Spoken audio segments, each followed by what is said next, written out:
Chapter 1. I am born. Whether I shall turn out to be the hero of my own life, or whether that station will be held by anyone else, these pages must show.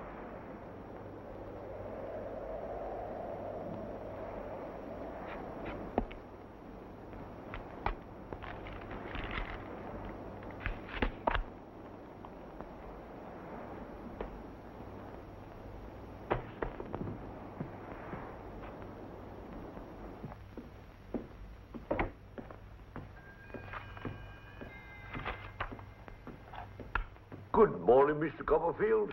I wonder if...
Wherever she is, whatever she's become, I'll find her.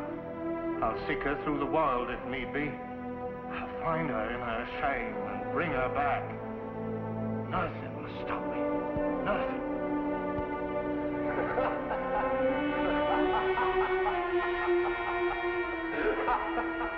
I ain't afraid of the sea, Davy. Though a cynic cruel. I'm so sorry. Davy, Daddy, don't be angry with me. Please. Dora, don't.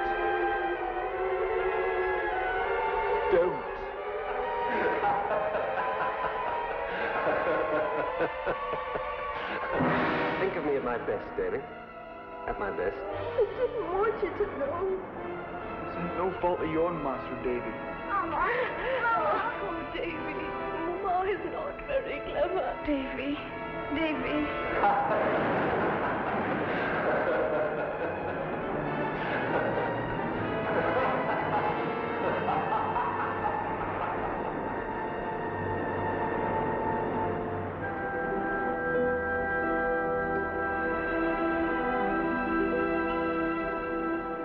Why can't I forget the past? They're all gone, just shadows. What am I searching for? Myself. To know whether I shall be the hero of my own life. Whether I shall turn out to be the hero of my own life. Whether I shall. Whether.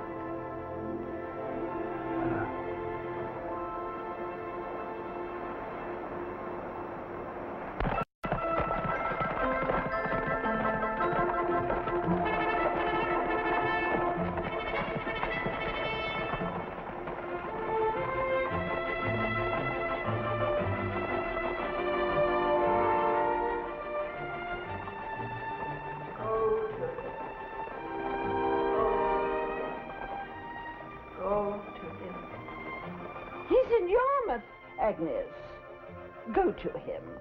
Miss Trotwood, if he's gone to Yarmouth, it's because he wants to be by himself. Stuff and nonsense. Don't I know that child? And don't I know he should not be by himself at this time, after what has happened? Then you should go. But I'm his aunt. I should talk to him as an aunt. That's not what he needs. He needs you. After all, you talked for hours together when you were children. Go and talk to him now. I insist. Absolutely.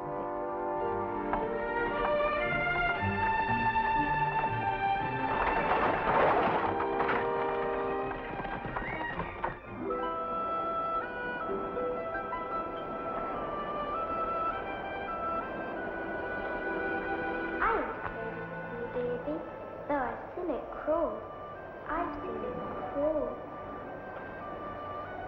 Was it the sea, Emily, that took your father? Would you like to be a lady, Emily? Of course I would, but I'm an orphan, ain't I? I'm an orphan too, you know, Emily. Tain't so bad for you, Davy. You got no father, but you got a mama. You got a mama. You got a mama. You got a mama. You got a mama. Say hello to your new father, Davy. This is Mr. Murdstone. And this is his sister, Miss Murdstone. She's going to live with us, too. If you like, Mrs. Copperfield, I could... Murdstone. She has a new name now. Mrs. Murdstone. If we need you, Peggotty, is it? We'll call you.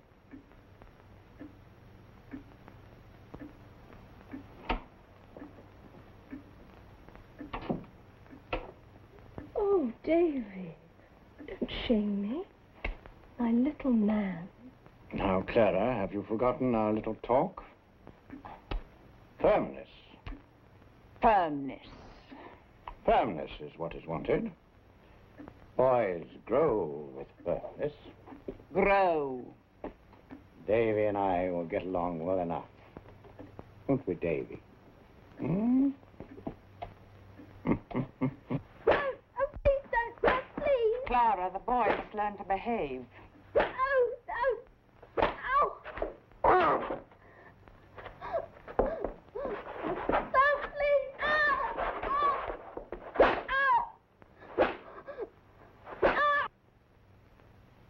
The boy's a biter, and a biter must be taught not to bite.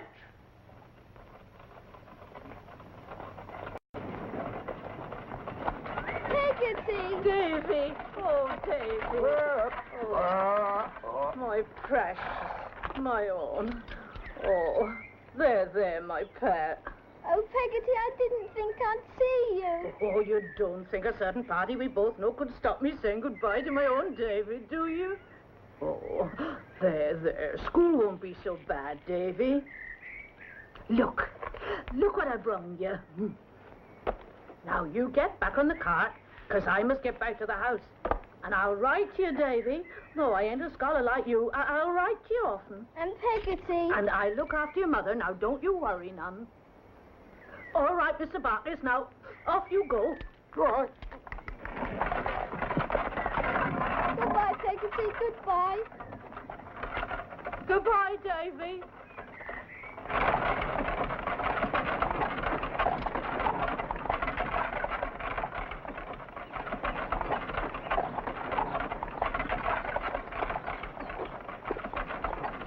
She make 'em.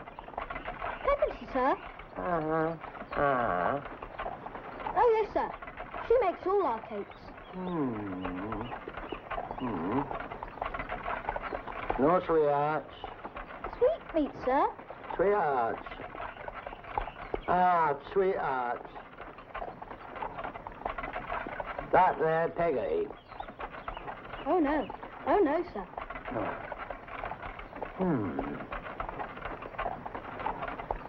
Perhaps you might be writing to her. Oh, yes, sir. I certainly shall. In that case, perhaps you recollect to say, Barkers is willing.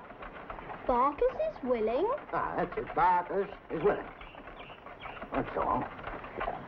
Why, yes, sir. Of course, sir. Barkers is willing. Huh.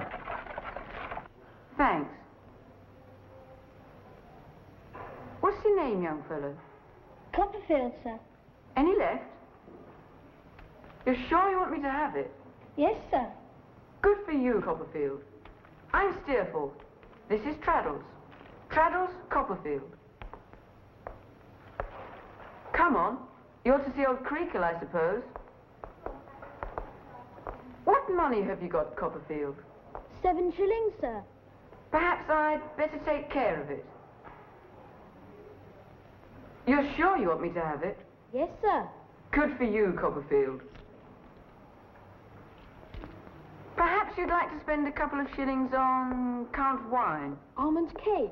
And then there's fruit, of course. Chocolate cream biscuits. Look here, Traddles. This is his money, you know.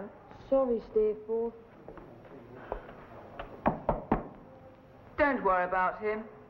I'll look after you.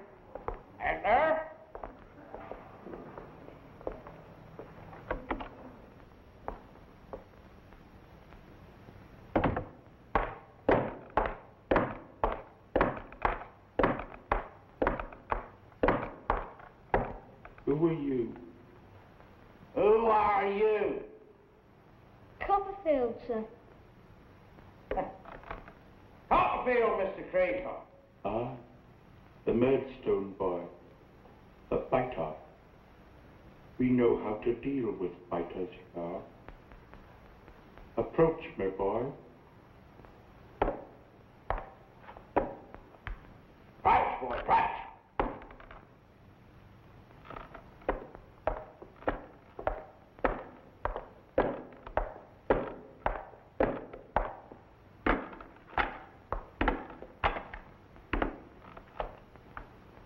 Can you read, boy?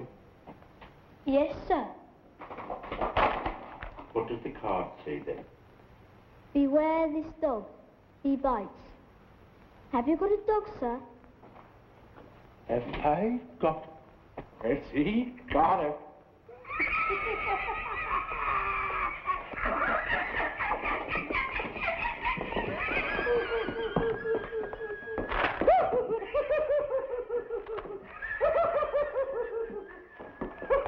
There's the dog, Mr. Tonguey.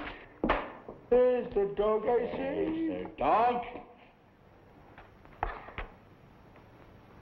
Now understand me, boy, because I'm a Tartar. When I say I'll do a thing, I'll do it. And when I say I'll have it done, I will have it done. I will. When I see you, I want to see the card. No matter where, no matter when. I see you, I see the card. Because I'm a Tartar boy, a real Tartar. And if I see you and don't see the card, I'll have your heart for meat pudding. Now you know me. And I know you. You see?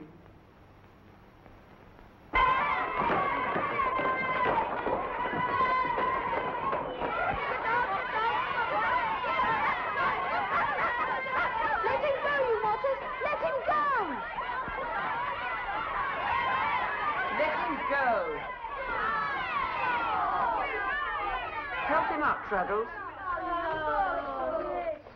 I think you've worn this long enough. You can't do that, Steerforth. Why not, Traddles? Mr. Creakle put it there. And I'm taking it off. Creakle!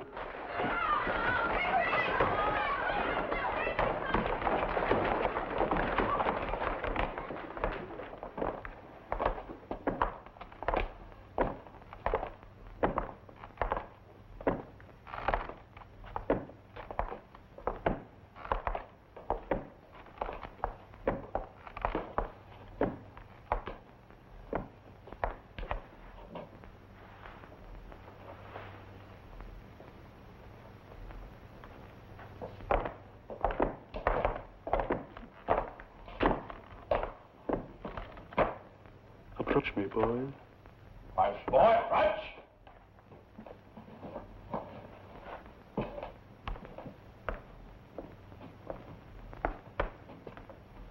What am I, boy? A Tartar, sir. I see you. I see the card, remember? Where's the card? I took the liberty of removing it. That was indeed a liberty, Steerforth. A very great liberty. Perhaps you had a good reason. I think so. Would you like to tell? Certainly. It seemed to me that this young fellow was getting a good deal too much protection from that card. By virtue of the angle at which the cane falls, the cane was not having its proper effect. Now, that is something I confess that had not occurred to me. I'm much obliged to you, Steerforth. Not at all. Back to your seat, boy.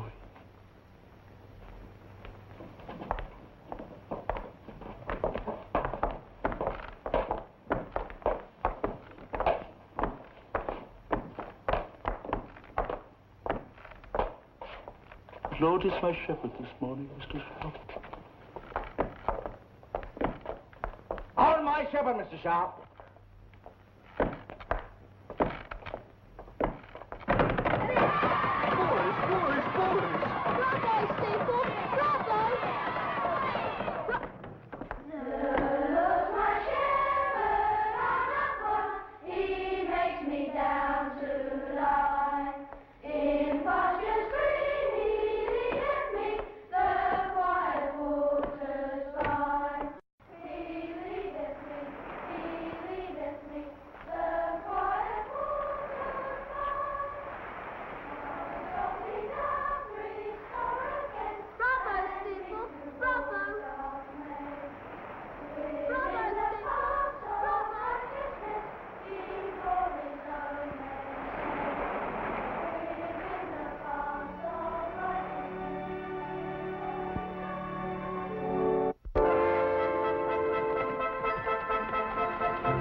Good morning, ma'am. May I take those from you, ma'am? I've got another one up there.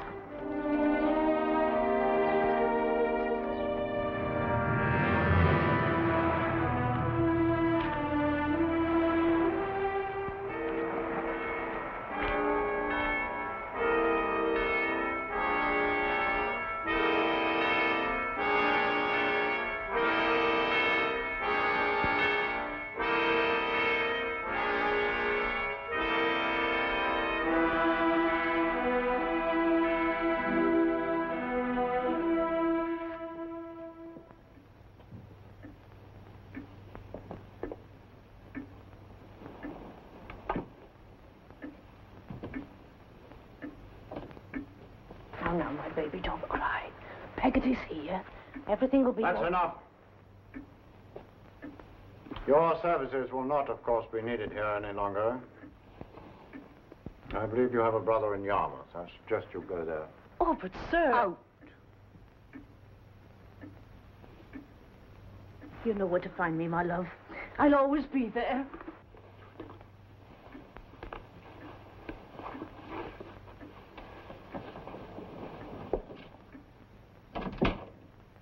Come here.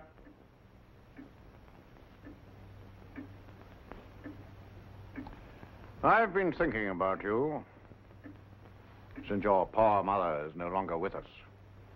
It is my unfortunate duty to do that alone. Education is costly. And even if it were not, I am of the opinion that your character would be better formed in a struggle with the world at large. Stubbornness won't do. It needs to be crushed. I intend, therefore, to put you to work. Your school days are over. You have heard me speak, no doubt, of the wine merchants, Murdstone and Grinby. We have our warehouse in the city of London, down by the river. We use a great many bottles in the course of our business and employ a number of boys to clean and polish them. I see no reason why you should not be one. You will work from 7 in the morning till 8 at night. Your lodging I have provided for.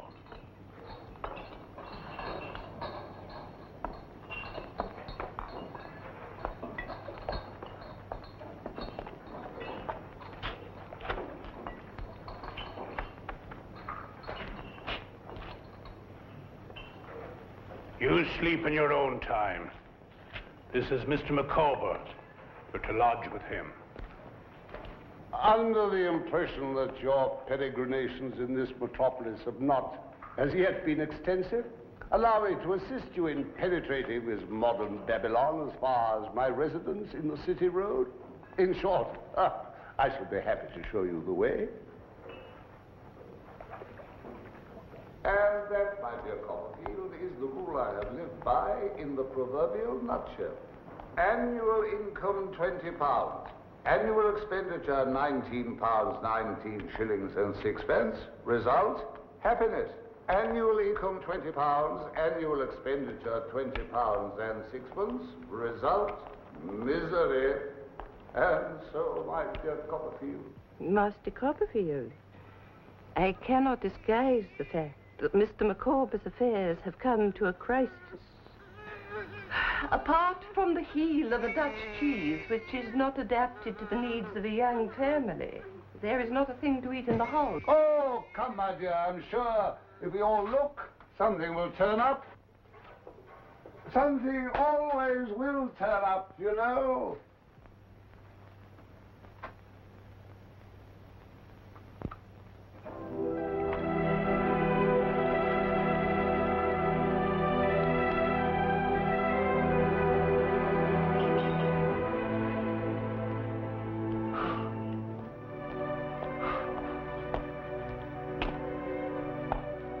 There's a Mr. Mortimer to see you. He's down there. Make it quick.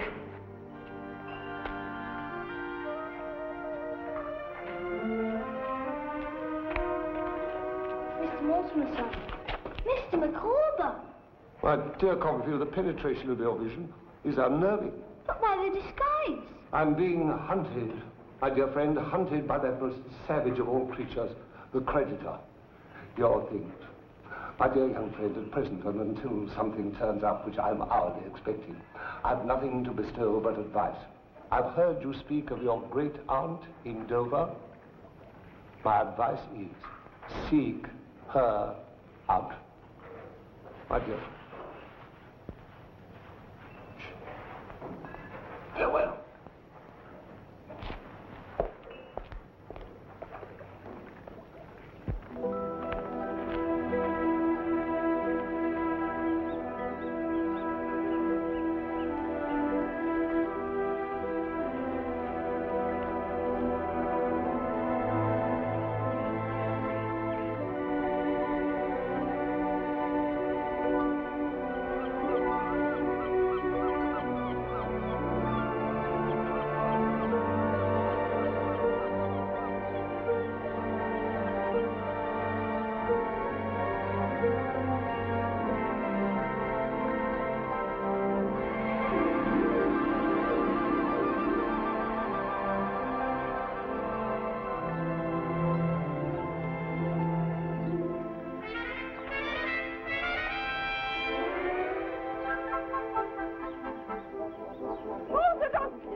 Aunt Betsy. Eh? I'm your nephew. What? David Copperfield. Oh, Lord. What, of Blunderston in Suffolk? The one that should have been a girl, called Betsy, Trotwood, Copperfield and wasn't? Yes, Aunt, and I've run away. Since my mother died, they've beaten me and put me to work. No, stop that crying. Stop that boo-hooing. I won't have it. Do you hear? I won't have it. Yes, Aunt. What on earth am I to do with you? Ran away, you say? Well, look at you. Look at the state you're in. Mercy on us. I don't know. What's somebody to do? Oh, please, don't send me back, Aunt. No. Listen. A decision cannot be altered at the sound of a child's crying out at home. Absolutely not. So now be quiet. I must think. Mr. Dick! Mr. Dick! Mr. Dick will advise us. That man's mind is a miracle of clarity. Mr. Dick, you've heard me mention David Trotwood Copperfield. Oh, to be sure, David. Cop. Well, this is he. And he's done a pretty bit of mischief. He's run away. Because that's the kind of foolishness that any boy might do. Now, the question I want to put to you is, what am I to do with him? Do with him? Do with him? Now, I shall ask you for some very sound advice. This is a very serious matter. But if I were you, I should wash him. Ah, Mr. Dickens is all right. That man's mind is a miracle. Now, Trot, for that's what I shall call you, Trotwood Copperfield from now on. Into the house, off with your clothes. Janet, heat the bath.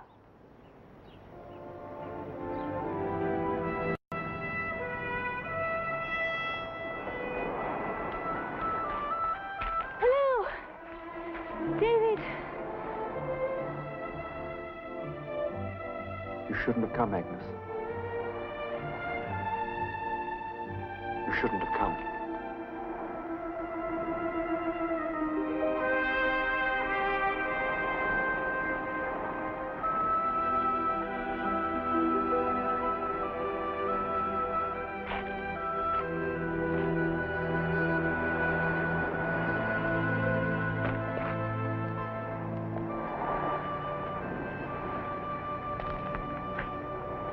How is my aunt?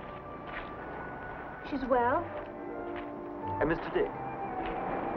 Still flying his kite. Oh, Agnes, I have missed you all. I truly have. Well, your aunt wonders why, when you're back in England, you've not been home. It's 3 years since you went away. Going home is no solution. I can't think, I can't write anymore. David, you know, you can't go on blaming yourself for everything. The past, for Steerforth and for Dora.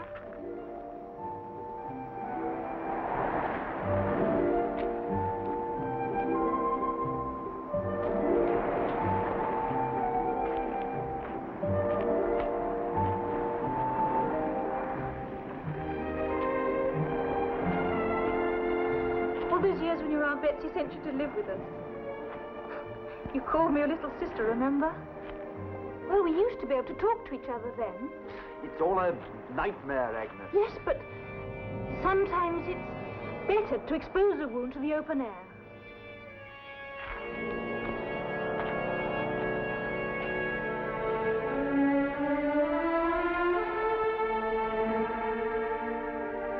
The Peggotty's houseboat. What's left of it? It all started there, festered there, and destroyed itself there.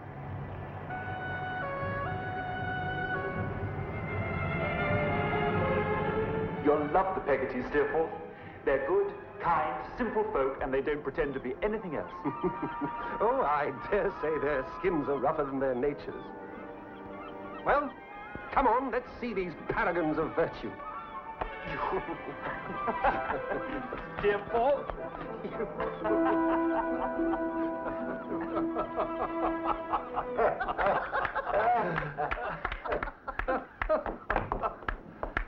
Davy! Peggotty. Davy, Michael! Peggotty. Master Davy!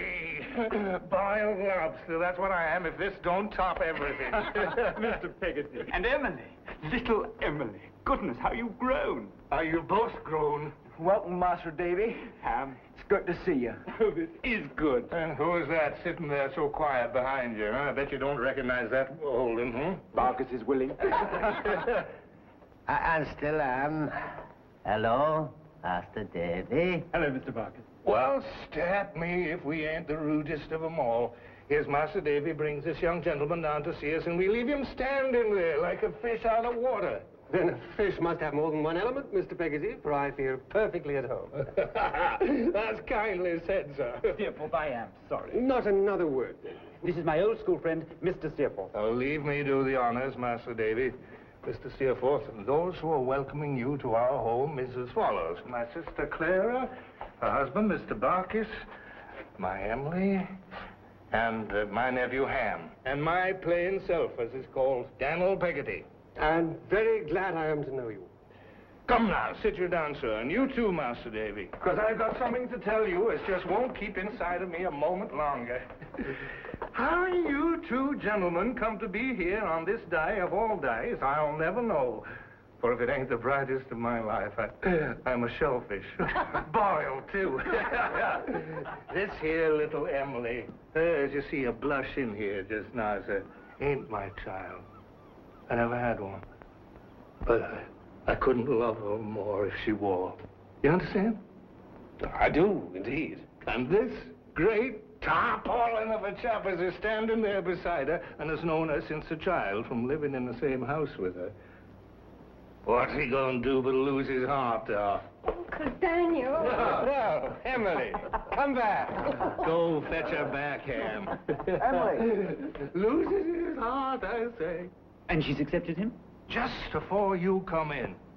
And 2 years, mind, after he first asked her.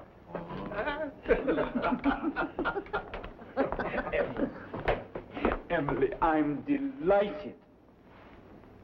We couldn't have come at a better time. Mr. Peggotty, I couldn't be more happy for you. I don't know how long I may live or how soon I may die, Master Davy. Oh, Daniel, stop talking so gloomy. Nevertheless, 'tis true. I could capsize any night in a gale of wind. And if I could see the town lights shining for the last time over the rollers as I couldn't make no head against, I'd go down quieter for thinking there's a man ashore who's iron true to my Emily, and no wrong can touch her while he lives. Mr. Peggotty, you're a thoroughly good fellow and deserve to be as happy as you are today. That's my hand. Oh. My boy, I give you joy.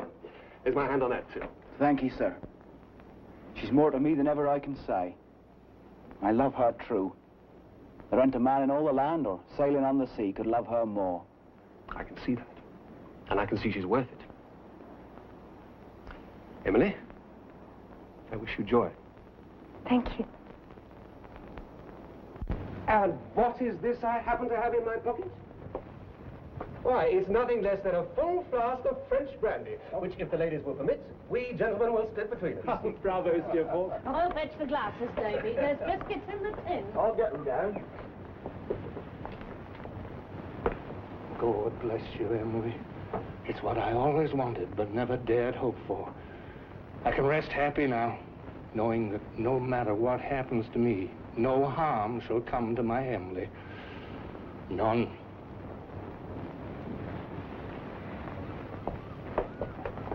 Mr. Peggotty. Baby. I give you a toast. To the happy couple. May they live long and multiply. There, Steerforth. Have you ever seen such simple goodness? Oh, engaging enough, I agree. He's a chuckle-headed fellow for a girl, though, isn't he? Eh? Steerforth.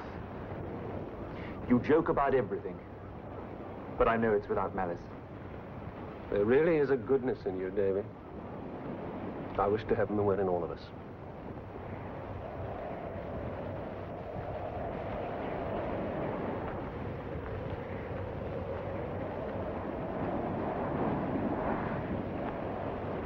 Agnes Wickfield, friend.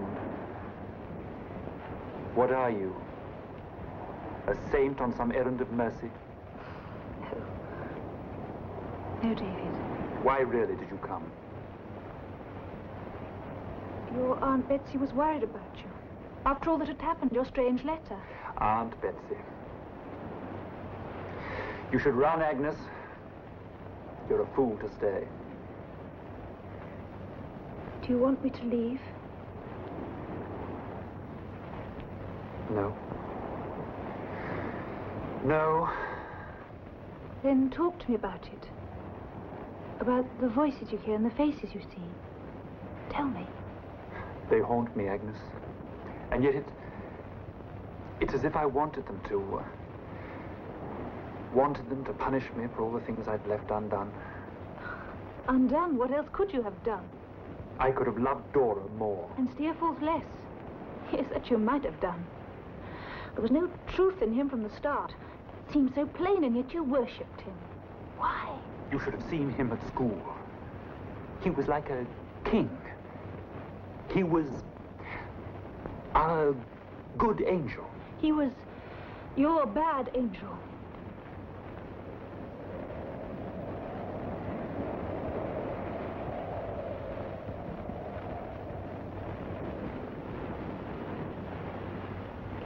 It's cold.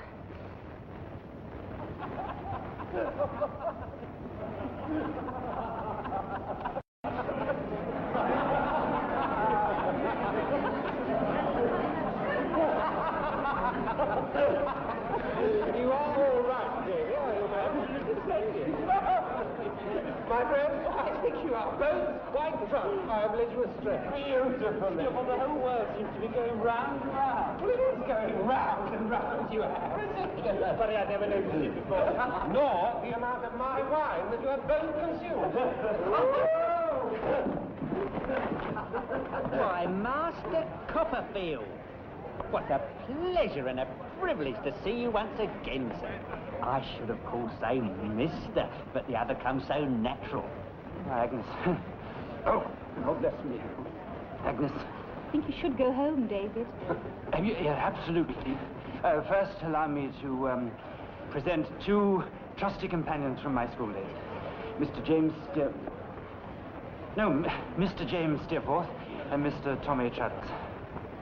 Gentlemen, I would like you to meet my oldest and dearest friend, Miss Agnes Wickfield. Her father, Mr. Wickfield, and their clerk, Uriah Heep. Oh, what an unforgettable evening this has become, Master Copperfield. And what a prophet you have proved yourself to be. Beg your pardon? Who'd have thought it likely, sir? Certainly not an humble person like myself. Pray don't keep us in such suspense, Mr. Heep. Mr. Heep refers to the fact that I discussed this morning making him a partner. A partner? Don't you recall Master Copperfield saying to me once, years ago, that this might happen if I applied myself to work? When a person is humble, Master Copperfield, a person treasures such things up. Well, congratulations. You're not quite so humble as you imagine. I am very humble to the present moment, Master Copperfield. But Wickfield and Heep, could it ever happen? Well, if you will excuse us, I think you should go home, David. Yes, if you will excuse us, Master Copperfield, this has been a truly memorable evening. Who on earth is that curious creature? It's Uriah Heep, a cringing villain, if ever there was one, who will stop at nothing until he has the Wickfield under his thumb. I'm afraid for her, Steerforth. Afraid for Agnes. Heep, you crimson villain, we defy you! Do you hear me? Defy you! Steerforth, wait for me. Me too, Heep! I can hear you, Heep, slinking through the night, you slimy creature. Found you at last! Look out, Heep! I'm coming! You're mad. Heep, we defy you! And all your crimson villainy! We definitely do, Heep. We defy you.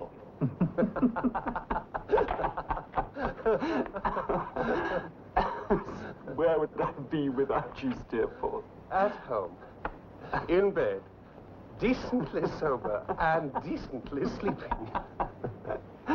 Promise me this, Davy. If something should ever separate us, you'll think of me at my best. Promise me. Promise me. You have no best for me, Steerforth, and no worst. You are always equally loved.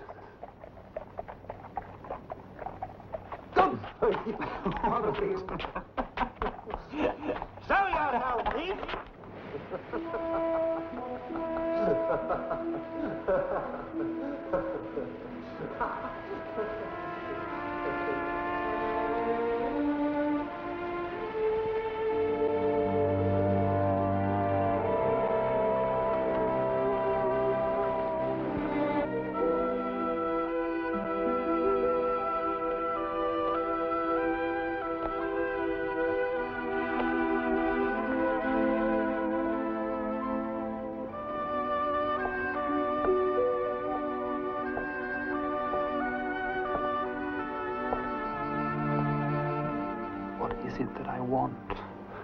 The truth?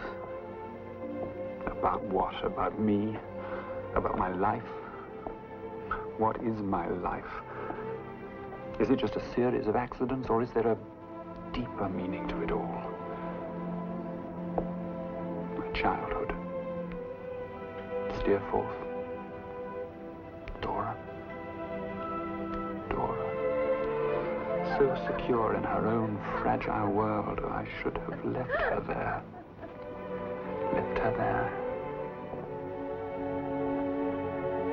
And Steerforth, with all his talents, life unrolled itself for him like a red carpet every step of the way. Except the last. Why?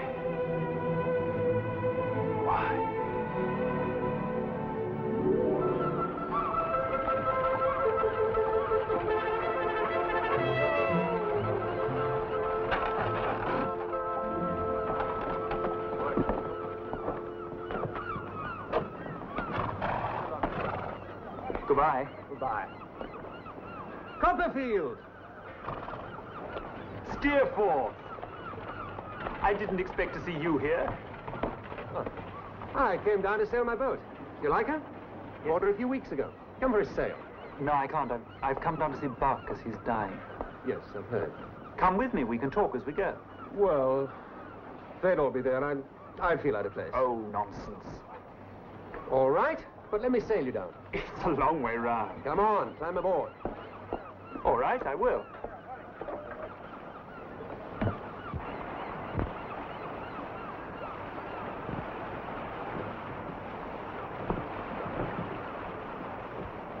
You come down here often? Yes. I've taken a fancy to this place. I didn't know you had this passion for the sea.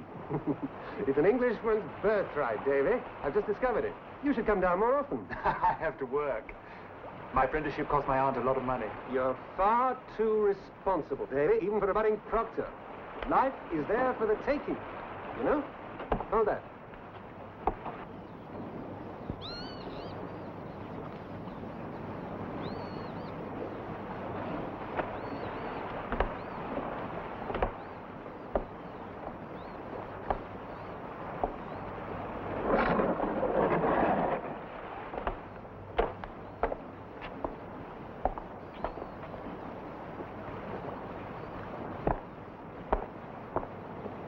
Pretty name, isn't it?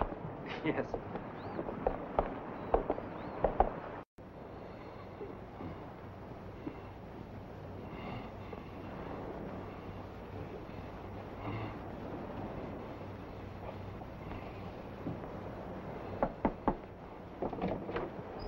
Master Davy, well, it's good of you to come. Good of you to come all this way. And you too, sir. Come in, come in. How is he? He'll be going out with the tide. With the tide? People don't die here along the coast until the tide's pretty nigh out. They don't get born till it's pretty nigh in. Not properly born till it'll flood. Welcome, Master Davy. Mr. Steerforth. Emily, look who's come to cheer us up. Hmm? She can't bear the sorrow of this, Master Davy. She's taken it harder than all of us, excepting Peggotty, of course. You're too tender a heart, haven't you, my beauty? Ham, look after your intended. I'm going to tell your aunt that Master Davy's here. Will you have a chair, Mr. Steerforth? Thank you.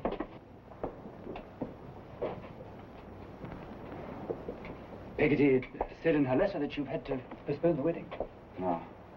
Still, we got the rest of our lives ahead of us. Seems little enough to do out of respect to them that's coming to the end of theirs. She also said that you've taken a very nice little house. It is nice, Master Davy. If you'll allow us while you're here, we'd like to show it to you. I'd like that. Davy. Davy. Peggotty, I am sorry. I'm so glad you could come.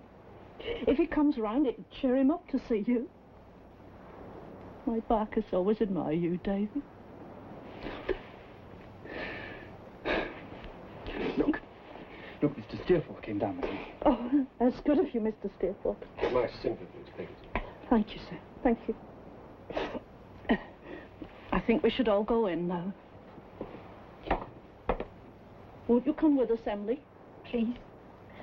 I don't want to see him. Emily! Oh, there, child. You stay here. I understand. She'll remember him as he used to be. It's best that way. I'll wait here.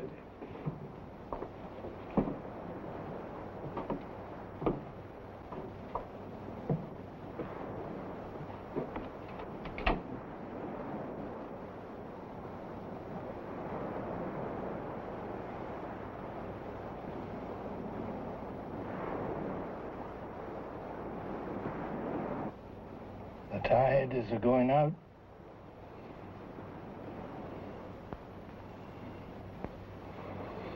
Bacchus, my dear. Here's my own dear boy come to see you. My dear boy that brought us together, that you sent messages by. Bacchus. Bacchus. No better woman. No better woman anywhere. Claire Peggotty. Bacchus. There's the name. Bacchus. Look, Master Davy's come down to see you.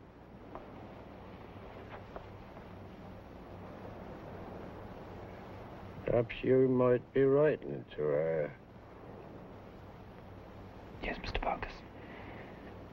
I should be writing to her. Bacchus is willing. Bacchus is willing.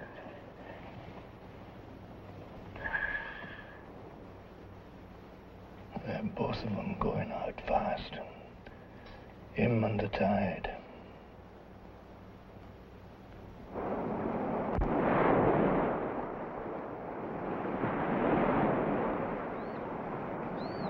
What do you see there? You come on me like some reproachful ghost. Did I call you down from the stars? No. Up from hell.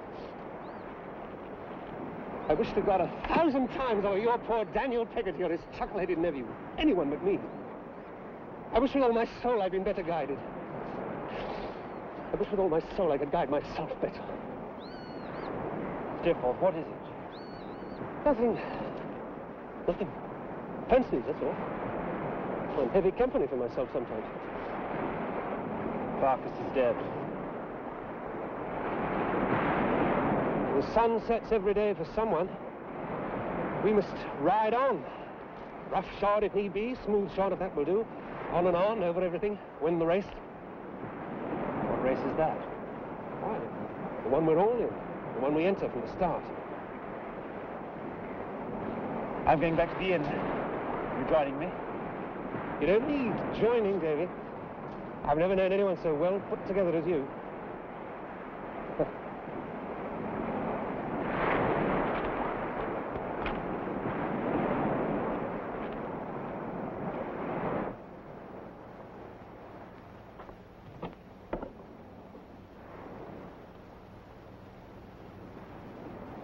He did well for you, Peggotty.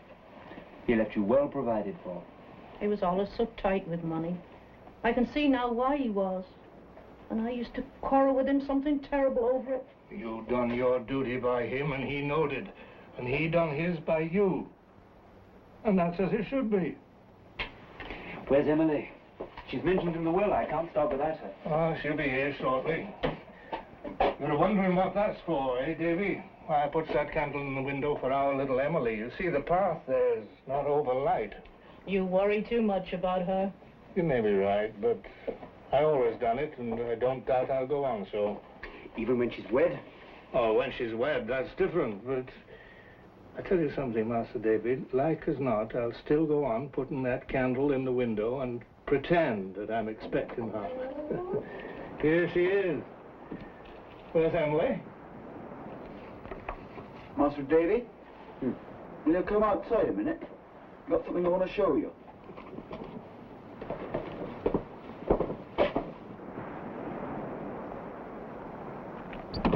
Well, Ham, what's the matter? Where's Emily? She's gone. Gone? Gone where? She runned away. She left it.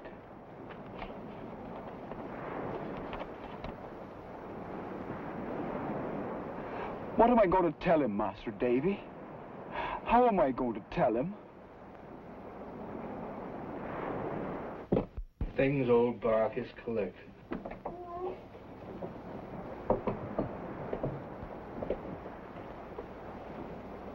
What is it? What's happened? She's gone, Mr. Pickety. She's run away. No. Emily? My Emily? Davy, perhaps she's just gone to a friend. Perhaps. Read it. Read it to me.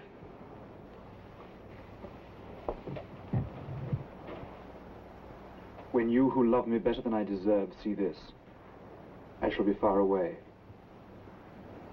Oh, if you knew how my heart is torn. If ever you that I have wronged so much that never can forgive me could only know what I suffer.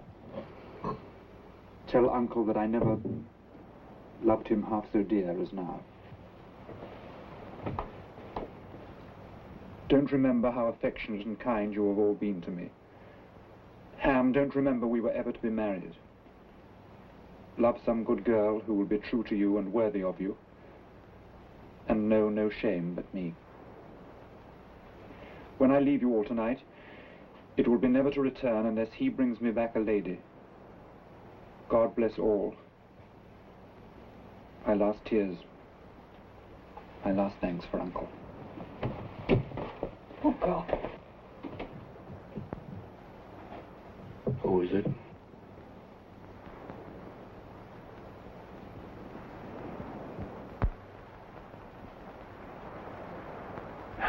I want to know his name. Master Davy, go out a bit. Let me tell him what I must. Steerforth. Steerforth? This ain't no fault of yourn, Master Davy. I ain't a laying of it to you. Steerforth. He done this to her. Scheming viper. Told her tales of what he'd do for her. Filled her head with fancies, not caring what happened to her, excepting he got his way. Where are you going? Gonna sick my niece. I'm gonna sick my Emily. Daniel, there's nothing you can do now. You know what she'd become when he finished with her. She's lost. I want that candle lit every night. If any harm should come to me before I find my Emily, say to her, the last words I left her was, I forgive her. I'll find her, wherever she is, whatever she's become. I'll find her. I'll seek her through the world, if need be. I'll find her in her shame and bring her back. Nothing will stop me. Nothing.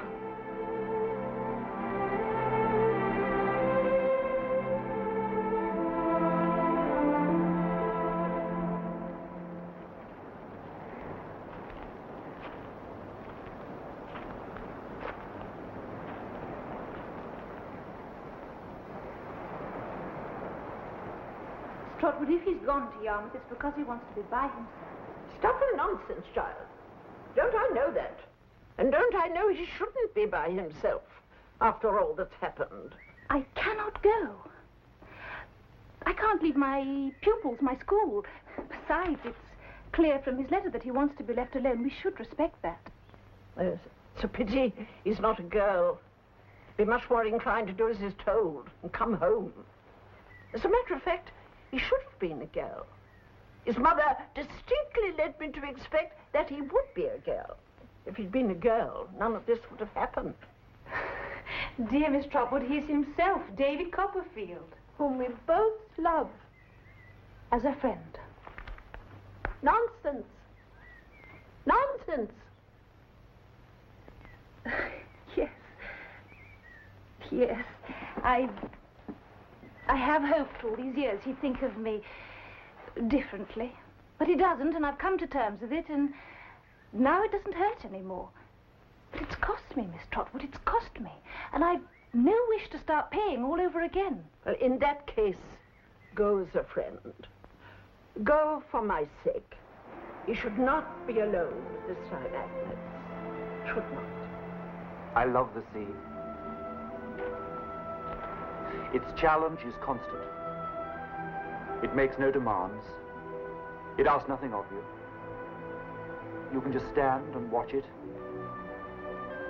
And then in the end, your spirit moves in sympathy with it.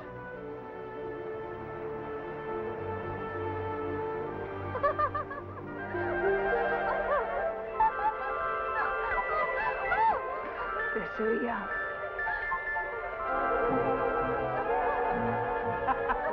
Dora!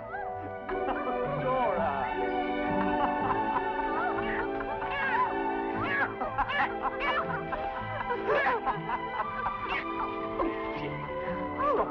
Naughty, Jippy, naughty. This is Mr. Copperfield. We like Mr. Copperfield. Dora, do you really? Yes. Jippy's very fond of you, aren't you, Jippy? Or at least he was until you sat next to that awful Miss Kit this afternoon. But I couldn't avoid it. You could see that, surely, couldn't you? Nasty Miss Kit. She doesn't like us, does she, Jippy? But I thought she was a very good friend of yours. I can't stand her. Dora. Dora, couldn't you just put Jip down for a moment? Oh, poor Jippy. I think he doesn't like you, Jip. Oh, I do, really. I do. It's just that Oh, Dora, just put him down for a minute. I must talk with you.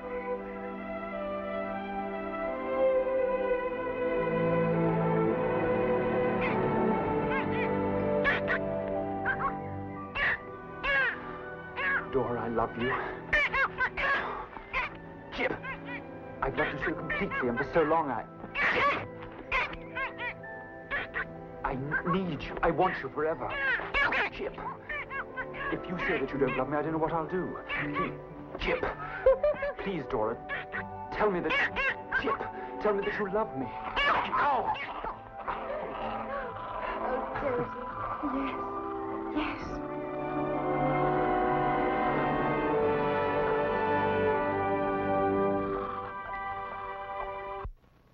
This time, Traddles, are you really studying law? Absolutely. And you're getting married, young Copperfield. Yes. Splendid. This is where I live. Thieves! Robbers! Oh, dear, more trouble. I know your kind. Well, there's no more milk until you pay up. Lively nights. Oh! Micawber! No! Have I deserved this? Leave me, my love, leave me. Let me write finish to that miserable book of life they call Wilkins Micawber. My love, if your creditors will not give you time, they must take the consequences. What's happening? Blood cannot be obtained from a stone, Mr. Traddles. Neither can anything on account be obtained at present from Mr. Micawber. Mr. Micawber? It's David Copperfield. Is it possible? Why, once more, behold, Copperfield, friend of my youth, companion of my earlier days. Master Copperfield? Mrs. McCall. Good heavens, you know each other. Traddles should be living here of all places. How are you both? You find us, my dear friend, in the very best of health. Not entirely, my love. Mrs. McCall refers, I'm happy to say, to a probable addition to the infantine group. My dear Copperfield will, of course, be joining us for dinner. My love, join us, he may. But as for dinner, we'd all be better off joining someone else. My dear Copperfield, this is luxurious, what it is to have an aunt in Dover.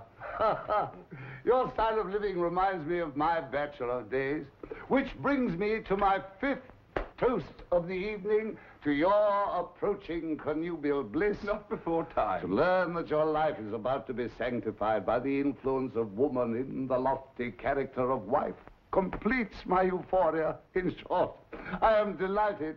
To the happy couple. The happy couple. The happy couple. May they live long and be always united. Mrs. Micawber, another glass. A thimbleful, Mr. Traddles. Not since I lived with dear Papa have I had the opportunity of sampling so fine a vintage. My love, I detect a note of sad regret in that remark. Micawber, have I deserved this? I, who never have deserted you, who never will desert you. Pray, Mrs. Micawber, don't distress yourself. No, Miss Spenlow. It's of no use asking me. I never will desert Mr. Micawber, never.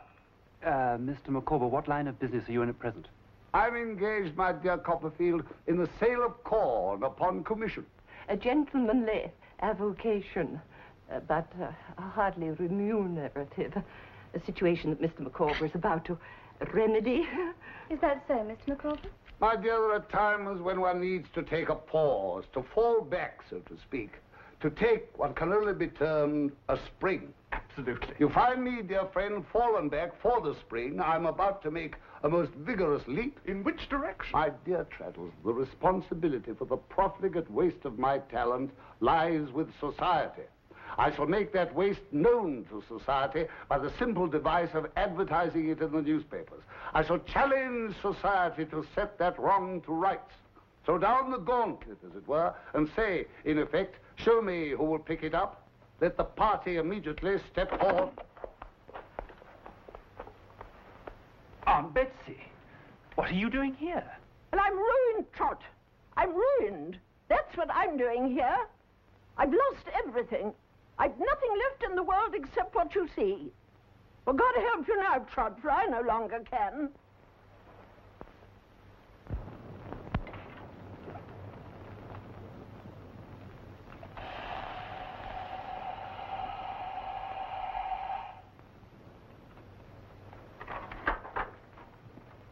Are you sure, Aunt, that you'll not have wine? You always do.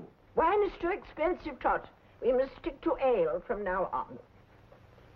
Now, tell me everything that has happened. Well, really, there's not much to tell. As you know, all my money was invested for me by Agnes's father. When he took that writhing creature, Heap, into the firm, nothing seemed to go right. They made a mess of everything, including my money. I shall make an end of my apprenticeship and try to get back the money you had to pay. Trot, if you do that, it will be the end between us. But, Aunt, it was such a lot of money. My dear child, if I've any object in life at all, it is to see you set up. I'm bent on it. And so is Mr. Dick. Aren't you, Mr. Dick?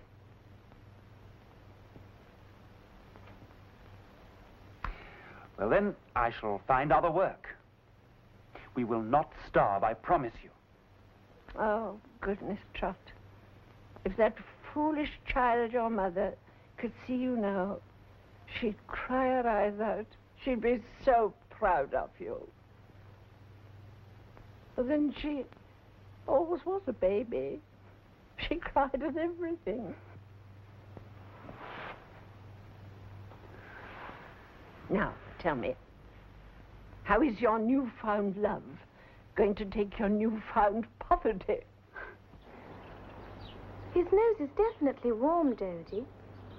I think he's sickening for something. Dora, my love, you haven't answered my question. But how can you ask me anything so foolish? Could I love a beggar? But I am one. Oh, don't be so silly, Dodie. I'll set Jip on you. Go on, Jip. Write him. Listen, my sweet. If you're going to talk about being poor and working hard... But I am poor. Do you mean that Jip can't have his mutton chop every day? Well... Oh, Dodie, he must have his mutton chop every day. Very well. He'll have his mutton chop every day, even if it means that I have the bones. May I suggest something? Yes, but don't be practical. I have to be, sweetheart. I don't want to alarm you, but perseverance and strength of character will be of great help to us. I don't understand what you're trying to say, Dodie. Now, do take Jip and be agreeable. Well, Jip, it looks as though you're going to have to provide us with all your old bones.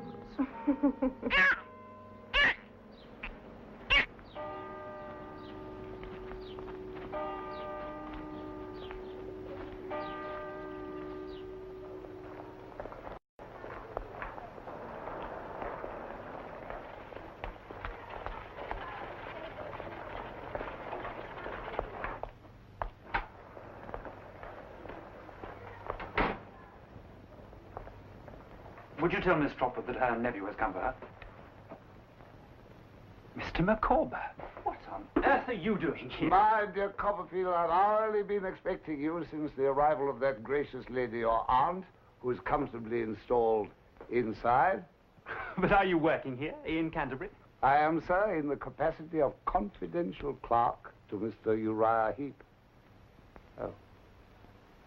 Well, I'm blessed. So society took up the challenge after all. How's the family? Mrs. Micawber and I have moved into the older house of Uriah Heep, that gentleman now being installed in the house of the Wickfields. And how do you like law? Oh, the mind is not allowed to soar to any exaggerated extent. Still, the law is a great pursuit, and Heep has been generous. I would not have thought it. I speak as I find, of course, as I've found him ever ready to lend a sympathetic ear to that legacy of pecuniary embarrassments that accompanied us here. Oh, this is a pleasure and a privilege, Master Copperfield. I should say Mr. Copperfield, but I know you'll excuse the habit I've got into, sir. How are you, Uriah? All the better for being asked, Master Copperfield. You needn't wait, Micawber. They expect you at the courts to pick up documents.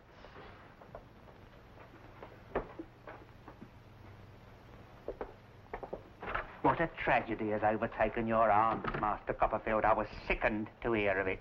Oh, we shall survive. I hear you've moved into the Wickfields' house. Yes, so much more convenient. I occupy your old room, you know. All stratagems are fair in love, sir. Love, to be near the object of one's affection, sir. Even the humblest of us may aspire to. You don't seriously imagine that Miss Wickfield... Oh, no, sir, not seriously imagine. I'm far too humble for that, but seriously hope, sir. Why not? Miss Agnes is very grateful for what I've been able to do for her father. Oh, is she? For I am hopeful I have been the instrument of good to Mr. Wickfield. Oh, what a worthy man he is, Master Copperfield, but how imprudent he has been. Mr. Wickfield, imprudent, you... If anyone else had been in my place these past few years, he'd have had Mr. Wickfield under his thumb. Under his thumb. Ah, Trot, there you are. Well, this sorry business is concluded. I'm as poor as I thought. Now, let us be on our way. Oh, Miss Trotwood, what an absolute delight and a privilege and pleasure. Just take it, will you keep still? Don't be galvanic, sir. If you're an eel, say so. If you're a man, control your limbs. Good God. I will not be serpentined and corkscrewed out of my senses. I do most humbly beg your pardon, Miss Trotwood. Did you have Miss Trotwood sign the conveyancing deeds for the cottage? No, I'm afraid I... Dear, dear. Forgetful, aren't we? Top drawer.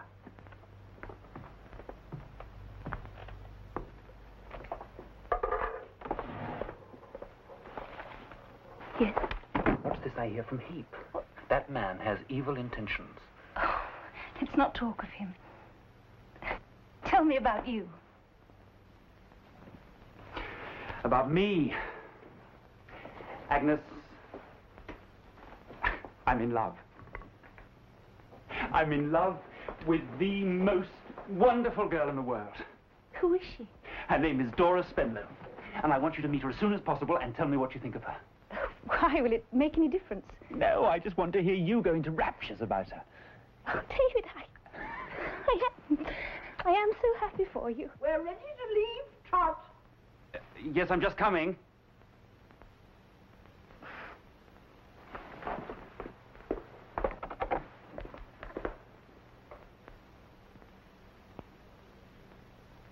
And thereto have given and pledged their troth either to other, and have declared the same by giving and receiving of a ring, by joining of hands, I pronounce that they be man and wife together, in the name of the Father, and the Son, and the Holy Ghost. Amen.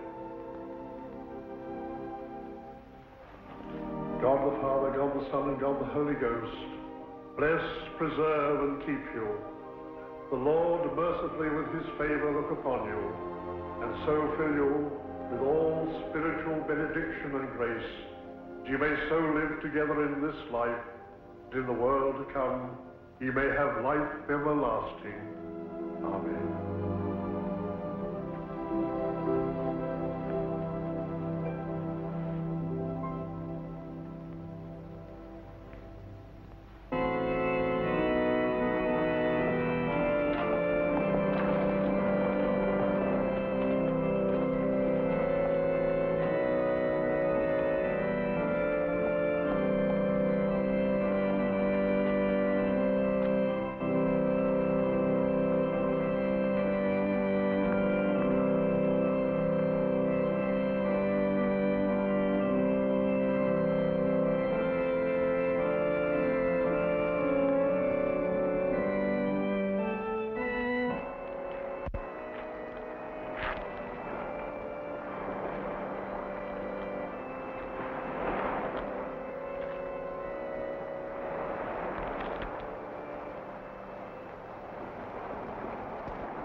Evening, sir. Evening, Porter.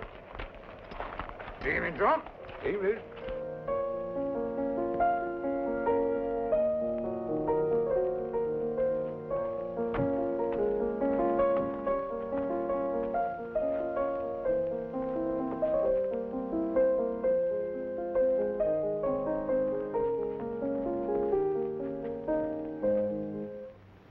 Agnes?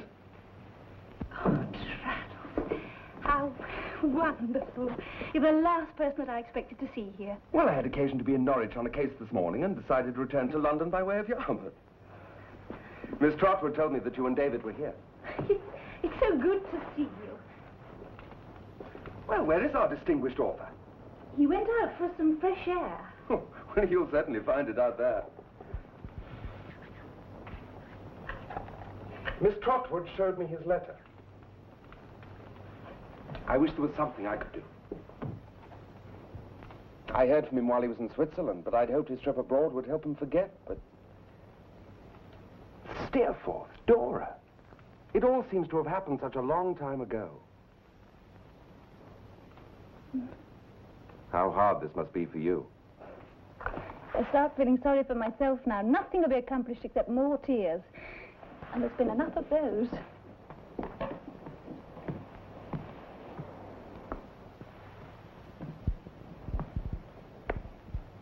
Does he know you're in love with him? I've known you both a long time, you know. You are in love with him, aren't you? He's such a fool.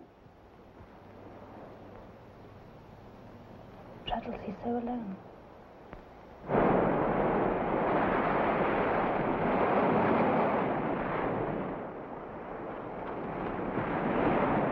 You're wondering what that's for, eh, Davy? I put that candle in the window for our little Emily. You see, the path ain't overlight or cheerful out there after dark.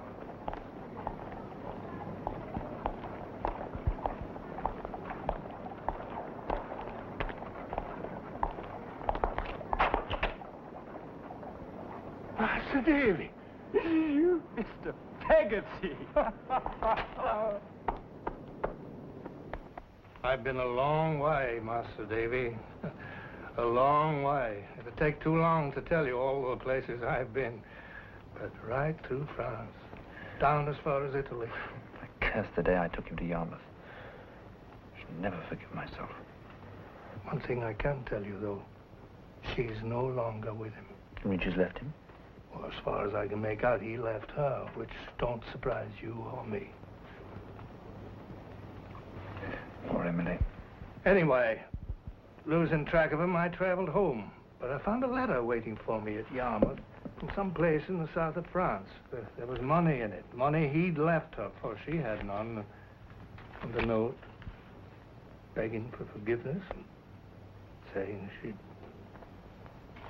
she'd never come home.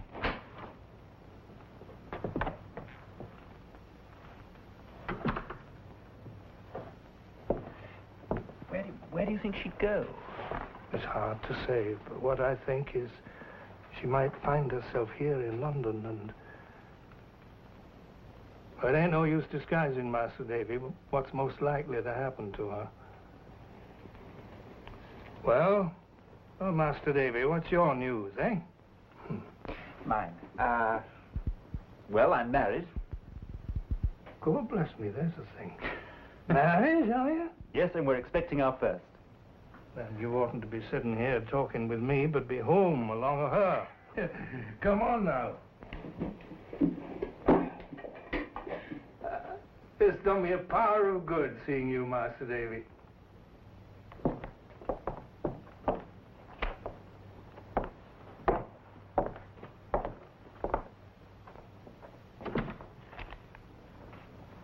Goodbye, Davy.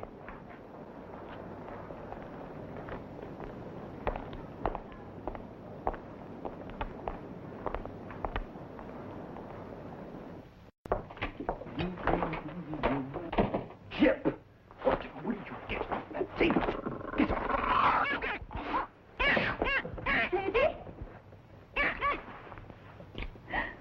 My sweet, you must keep Jip off the table. It's unhealthy. Oh, I do try, Dodie, but he's such a naughty little thing. Cold supper tonight? Oh, no. Lamb chops baked in the oven and roast potatoes. I don't smell anything cooking. I don't think Marianne started it yet. Oh, Dodie, don't be cross. Dora, this won't do. It really won't. It happens every night. You must speak to her. Oh, no. No, Dodie, don't ask me. But you must. It's your house. But you know she never listens to me. She will never have any respect for you if you... The Micawber. You may show me the door, if you wish. Mr. Micawber, what a... Sir, I'm a straw upon the surface of the deep, tossed in all directions. Are you in debt? Mr. Copperfield, when I was in debt, I could look my fellow man in the face. Today, when I enjoy a superfluity of sufficiency, I and my fellow men are no longer on those terms. Madam. Mr. Micawber, I hope that Mrs. Micawber and the family are well. I hope so, ma'am, for since Mrs. Micawber will no longer speak to me, I've no more news of her than you have. Mr. Micawber, what exactly is the matter? Villainy is the matter. Baseness, deception, fraud, conspiracy are the matter, and the name of the whole atrocious mass is Heap. Heap? But I didn't understand. I thought you were doing so well there. Too well, sir. But I'll lead this life no longer. I'm a wretched creature, cut off from my dearest friends. Give me back my wife, sir. Give me back my friends. Give me back my peace of mind. My dear friend. No, no. I'll put my hand in no man's hand till I have blown to fragments that detestable serpent. He forgot what's most important. Be prepared, sir. Prepared for what? An instant summons, sir, from me to you, sir, to the offices of Wickfield and Heap, sir. But when? Next week, next month, next year. But the time will come, No, Mr. never fear. McCall, please, you will stay and eat with us, of course. Laura, tell Mary Ann to put another chop in the oven. Dodie, there isn't one. Well, then tell her to carve some cold bacon.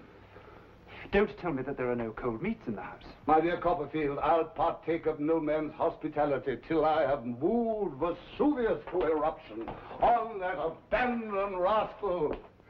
Heap! 2 miserable chops. Is that all we've got in this house? I didn't know he was coming. You've embarrassed and humiliated me. You told me not to waste. Can't you use your common sense? Are you totally incapable of doing anything? Yes. Yes, I am. I'm incapable. I'm useless and girlish, but that pleased you once. You love me for it.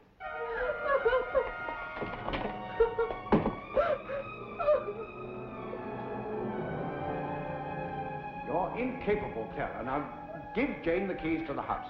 I tried. I tried. Clara, you're pretty, as everyone knows, but thoughtless too. And the house is not your strong point. Now, give Jane the keys.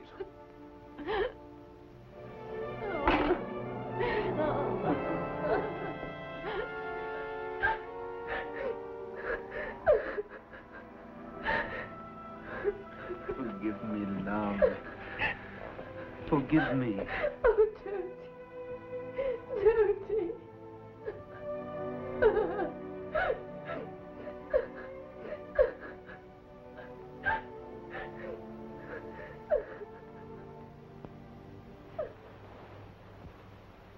David, I'm off to bed now. Shall I see you in the morning before I leave? Yes, of course. I'm sorry. Ah, nonsense. Good night, Agnes. Thank you.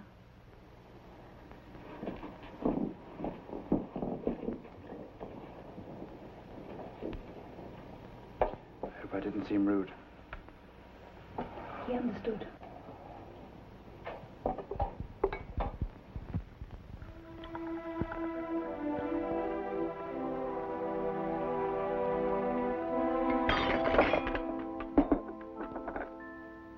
True, I married her because she was pretty. Because she was weak and helpless. And then I wanted to change her. Why? Why? Because all my life I loved and hated what was pretty and what was useless. Oh, Dodie. Oh, Davy. Loved and hated the careless, irresponsible world of Steerforth and Dora, yes, and even of my mother. Desired it, yet despised it. The pretty shape without substance, the tinsel people of the world who glitter for a while, yet fall to pieces when you touch them. Dodie. Oh, Dodie, I'm sorry. I'm so sorry. Yes, I even wanted the child that was born dead, in the hope that it would change her. Make a woman of her.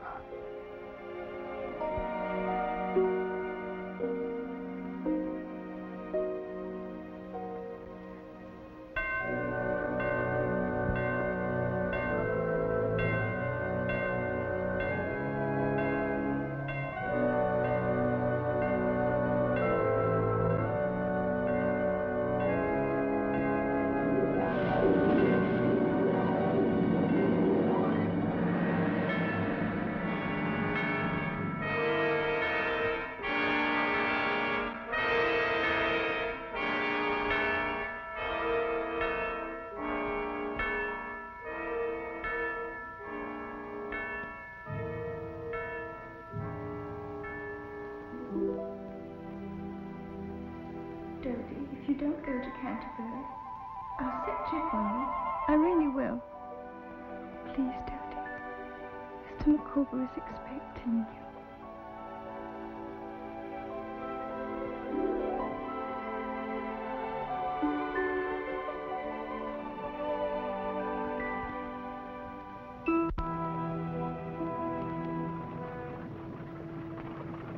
shouldn't have left her. She isn't strong enough. She wanted you to go, Trot. It gave her pleasure.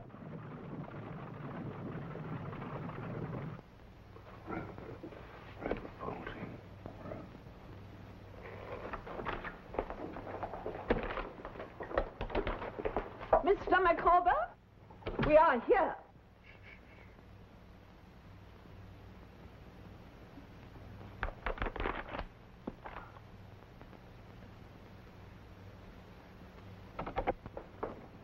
Miss Trotwood, Miss Agnes Wickfield, Mr. David Copperfield, Mr. Thomas Traddles, and Mr. Dick. Oh, this is indeed an unexpected pleasure, Master Copperfield. I hope to see you well, sir. And Miss Trotwood, I am honoured, ma'am. As I remember, this used to be Mr. Wickfield's office. Things have changed in this office, Miss Trotwood, since I was an humble clerk.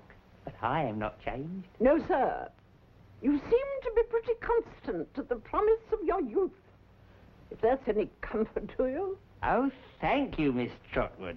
This is a pleasure, is it not, Miss Agnes?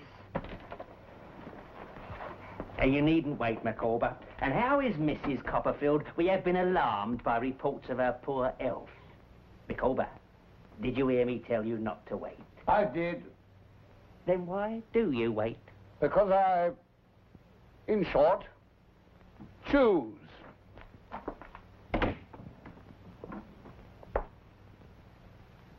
Oh, I see. This is a conspiracy. You have met here by appointment. Mr. Micawber, I think you may proceed. So you've got your little spies in the office then, have you, Copperfield? Well, you know, conspiracy is an offence in law. We know the law well enough, Mr. Heap. Proceed, Mr. Micawber. In appearing before you to denounce the most consummate villain that has ever existed, I ask no consideration for myself. None. Give me that. Approach again, infamy, and if your head be human, I'll break it. Come on, then. Come on. The emoluments, in consideration of which I entered the service of Heap, were of such infinitesimal size that I was compelled to obtain from him a series of loans, which were given to me on condition that I performed certain services in connection with the falsification of the books. Liar! At first, overcome by the pressing need to provide for my rising family, I entered into his little schemes. However, as I slowly began to comprehend the full nature, scope, and significance of his Machiavellian dreams, they became so revolting to me that I decided to expose them. You shall prove this, you Copperfield. Ask Heap, Mr. Traddles, who lived in his house after he left it. You did, you fool, and still live there. Ask Heap, Mr. Traddles, if he ever kept a notebook. Ask Heap if he ever burnt one, and if he says yes and asks you where the ashes are, refer him to Wilkins Micawber. You found nothing. Nothing. Nothing? You recognize this, then, you heap of infamy? A memorandum of your crimes in your own hand. My charges against this Heap are as follows. First, obtaining Mr. Wickfield's signature to documents of importance, representing them to be documents of no importance. I have kept for Wickfield his name and reputation. Second, with systematically forging the signature of Mr. Wickfield to enter his books and documents in sundry ways and fashions. I have kept for Wickfield his very house and home. A page of trial signatures written by Heap and carelessly consigned to the rubbish bin. Third, that Mr. Wickfield has been for years deluded and plundered by Heap, as an examination of the real books of the firm will show.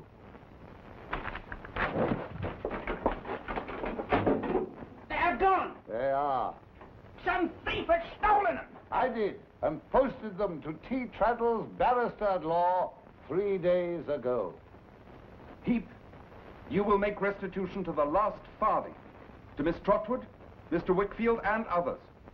All books and papers will remain in our possession, and you will keep to your room until they've been thoroughly examined. Has that Copperfield no tongue?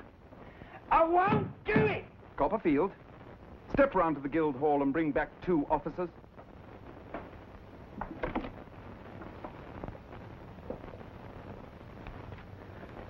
Mr. Dick, would you be so good as to take this heap and see that he stays in his room until we're ready for him?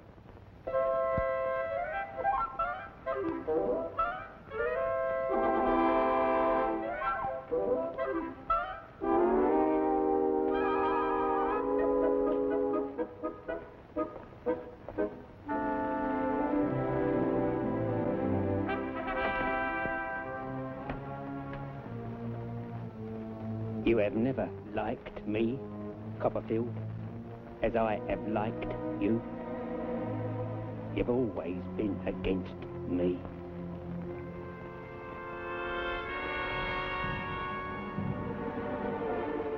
Micawber, I'll pay you.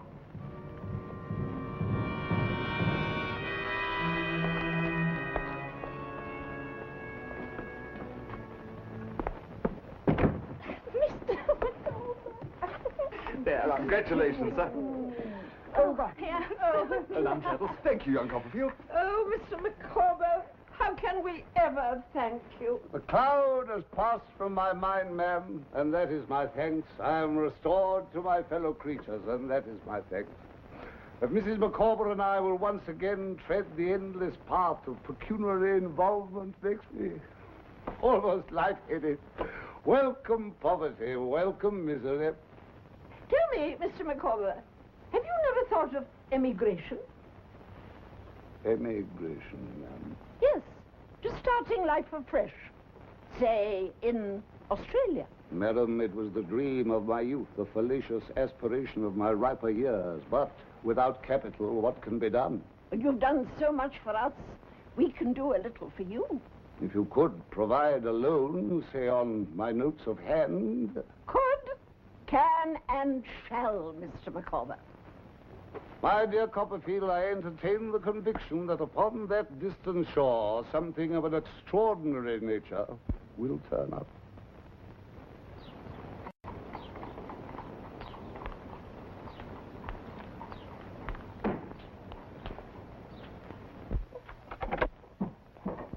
Dora! Sweet! And you promised you wouldn't come down. I'll fetch the doctor, Trot.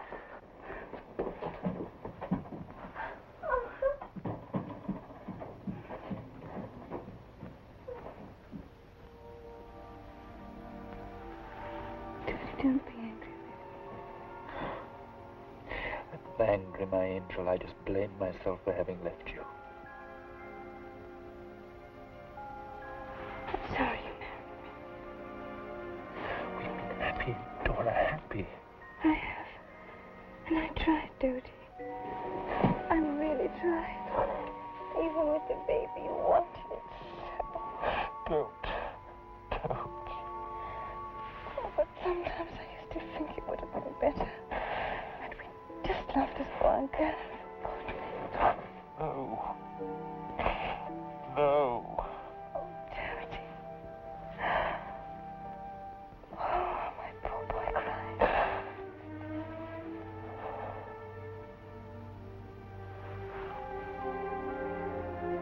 I want to speak to Agnes. You ask her to come. And when she comes, I want to speak to her alone, quite alone. What's it?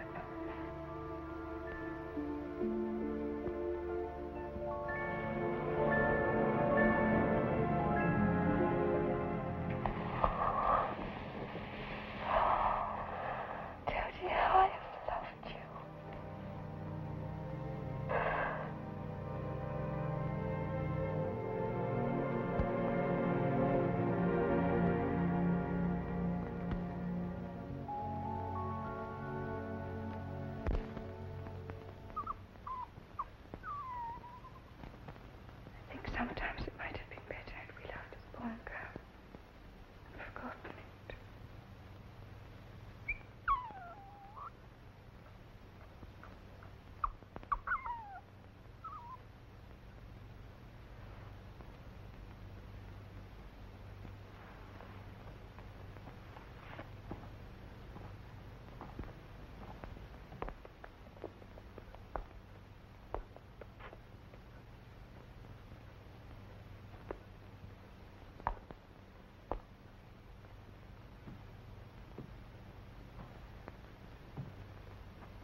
should have valued her for the qualities she had, not those she didn't have. Oh, God forgive me for that, because I loved her. And I still do. How is the pattern of our lives made, Agnes? That some must be forever turning sorrow into strength, while others simply begin with joy. Steerforth. Oh, Dora. Yes, Dora. Mention Dora and Steerforth together. Yes. Thought you were her friend. Oh, David, of course I was her friend. I know your life has been hard, but you are what you are because of it. Oh, talk of Steerforth's gifts, talents, but you have a greater gift. You have the gift for life, survival, for always rising, never going under. Put Steerforth and Dora together because they were both children. Their lives were easy, effortless, thoughtless, flawed through and through because they were weak and never hardened properly. And David, listen to me, please. The best steel must go through the fire. You make Dora's death sound like a matter for quiet celebration. No.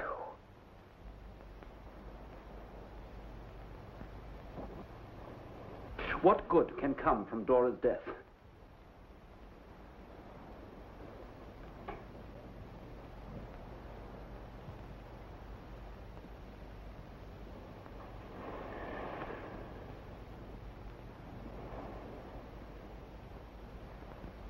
What good can possibly come from Dora's death? No one loved that child more than I. As pretty, as warm, as good-hearted a creature as you'd meet this side of the grave. But she was not for him, not for David Copperfield, and he was not for her. They would have found it out before long. They were on the point of finding it out when she died. Had she lived, that marriage would have turned into an arid, sterile union that would have poisoned both their lives and made them miserable ever after. Now, he's free. He can remake his own life, if he will. Poor Dora. Well, she's gone. And that's the end of it.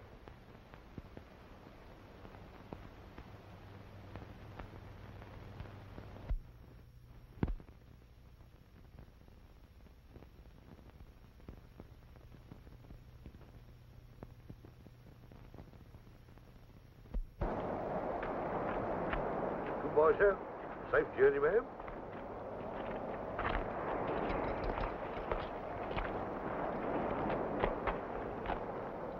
Well, goodbye, young Copperfield. Remember your friends miss you. Of course, we can't get along without you, you know, but, well, we'd rather not. I wish with all my heart you hadn't come. Now I wish you wouldn't leave. I shall be in Dover if you have need of me. I have need of you now. Agnes, there's something I've always wanted to ask. What did you and Dora speak of the night she died? That was between us.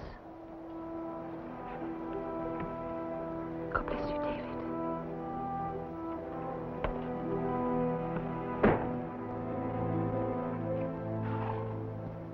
Get up there.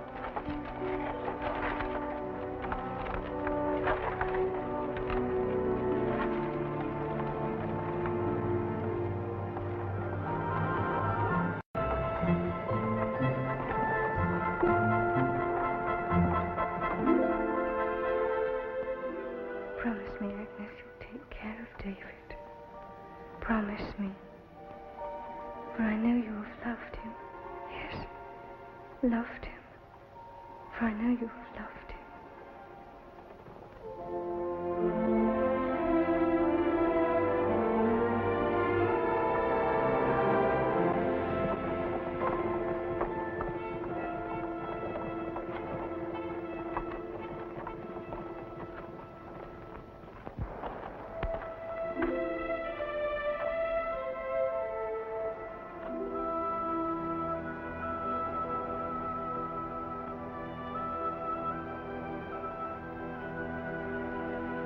alone again. Walking the beach, watching the sea. Will I always be alone, buried somewhere under all these memories? To know if I may be the hero of my own life or forever its victim.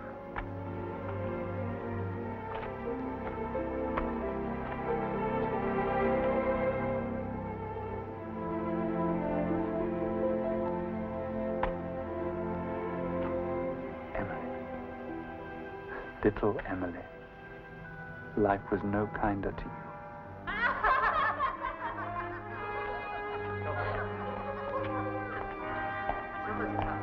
Mr. Peggotty, it won't be her, you know. Maybe. But I've been on a score of journeys like this one, and there'll be a score of others. One more ain't going to make no difference.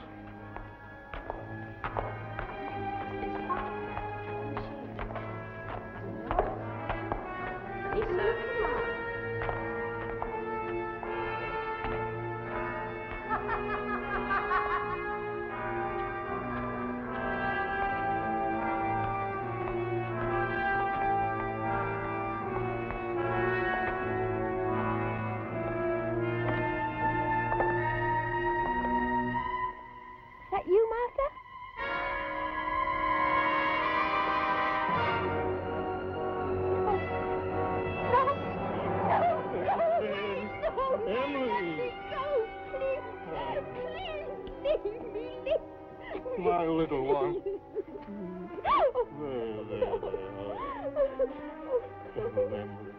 I didn't want you to know. Oh. I didn't want you to know.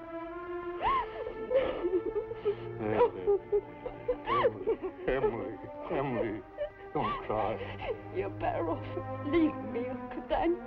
I can't go home, you know that.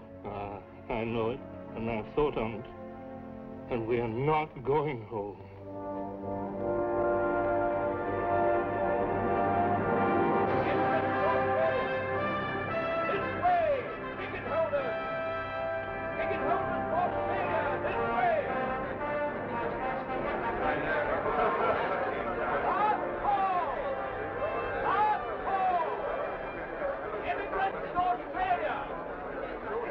It seems the moment has arrived, my dear. Are you ready? Quite ready, my love. Oh, dear. Every blessing and success, Mrs. Micawber. I feel confident, dear Mr. Copperfield, that Australia is the legitimate sphere of activity for Mr. Micawber. I'm certain of it.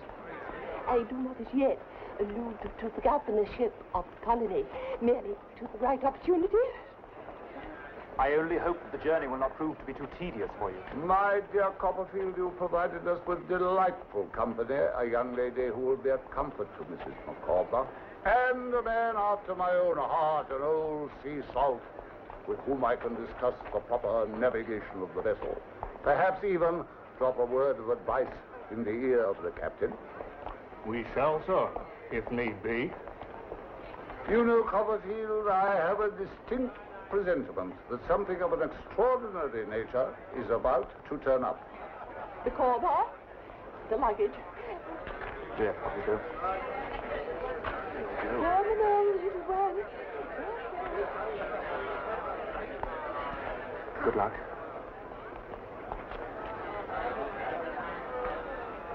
Watch out for Mr. Micawber, won't you? Don't you worry. He's going to be all right. We all are.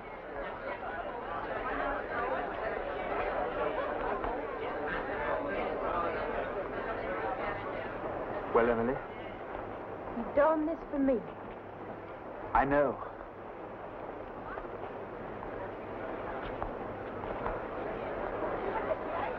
It's for Ham. Asking him to forgive me. He already has. I'll take it down to Yarmouth for him. You know that Steerforth's been seen in London. They say he's asking for you. By all accounts, he's in a desperate mood. For all the wrong he did you, I think he truly loves you.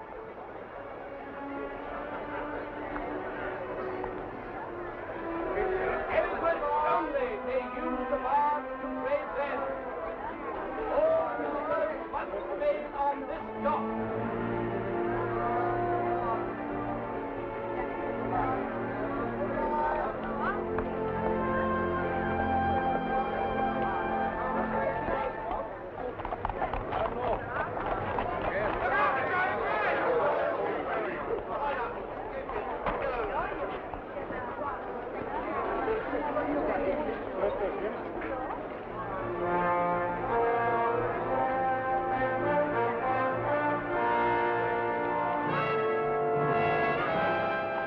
Is it?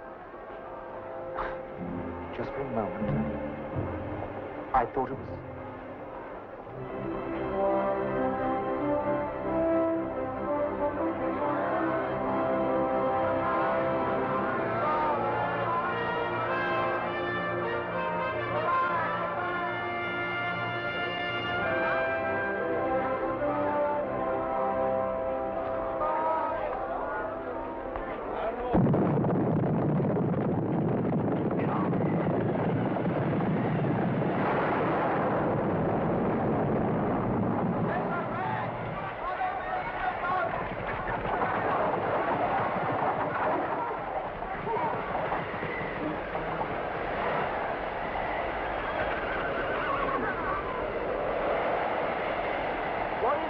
It's a wreck, Mr. Copperfield, it's a wreck. Some fool took a boat out.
Anything, Steerforth, you could have done anything.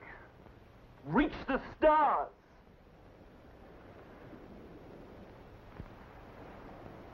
Waste. Waste. Waste or waste. Life asks more of us. Demands it. It's not enough to be talented, Steerforth, or beautiful, Dora, or even simply loving. Yes, Mother, or or even simply loving. We must be strong, or else the gifts that God sends us into the world with will just fade and wither in the first cold wind that blows on us. The gift for life. The best steel. Must go through the fire. Yes. Yes. Chapter 1. I am born. Whether I shall turn out to be the hero of my own life, or whether that station will be held by anyone else, these pages must show. To begin my life with the beginning of my life, I record that I was born on a Friday at 12 o'clock at night. It was remarked that the clock began to strike and I began to cry simultaneously. In consideration of the day and hour of my birth, it was declared by the nurse, first, that I was destined to be unlucky in life, and secondly, that I was privileged to see ghosts